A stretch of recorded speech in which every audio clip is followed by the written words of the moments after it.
श्री नारद जी ने मैत्री ऋषि और गार्गी जी को उपदेश दिया और श्रीमद् भागवत कथा का जन्म बताया कि ये पंचम वेद कैसे प्रकट हुआ।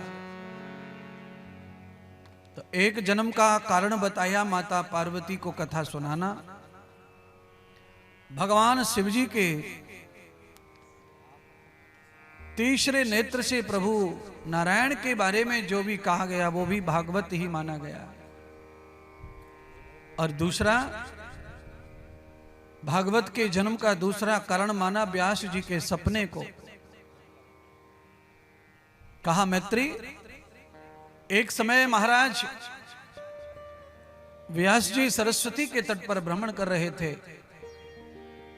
और मैं वहां स्वयं नारद घूमते हुए पहुंच गया और मैंने देखा नारद जी अपवीति कथा सुना रहे हैं और भागवत का जन्म बता रहे हैं।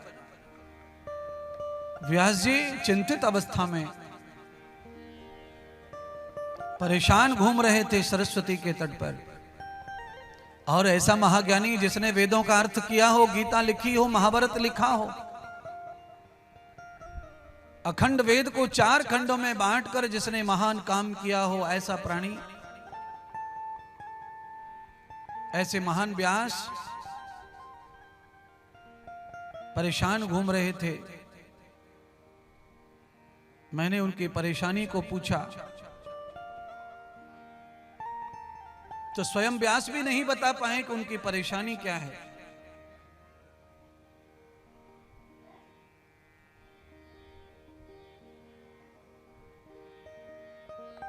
जैसे मेरे पिता ब्रह्मा नहीं बता पा रहे थे उनकी चिंता का कारण,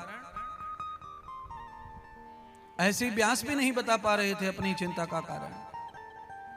पर व्यास जी ने एक संकेत किया था नारद जी को, वही नारद जी कहने लगे। कहा कि व्यास जी ने एक संकेत मुझे दिया था और उन्हें यह लग रहा था कि मुझे ऐसा ऐसा लगता है रात्रि में कि मेरे जीवन में कुछ शेष रह गया है जो मैं कर नहीं पाया। और वो शेष जो रह गया है वो क्या है, वो मुझे स्मृति में नहीं आता। कौन सा काम ऐसा मेरे जीवन में रह गया है, अगर वो नहीं हुआ तो मैं अशांत का अशांत ही शरीर का त्याग कर दूंगा। नारद जी तो बहुत विद्वान थे। व्यास जी का संकेत सुना और तत्काल ध्यान किया और व्यास जी से पूछा, हे व्यास जी, आपने सब देवों की कथा लिखी पर आपने, मुझे लगता है कि श्री कृष्ण भगवान की कथा नहीं लिखी है। व्यास जी ने कहा, निश्चित आपने ठीक पहचाना।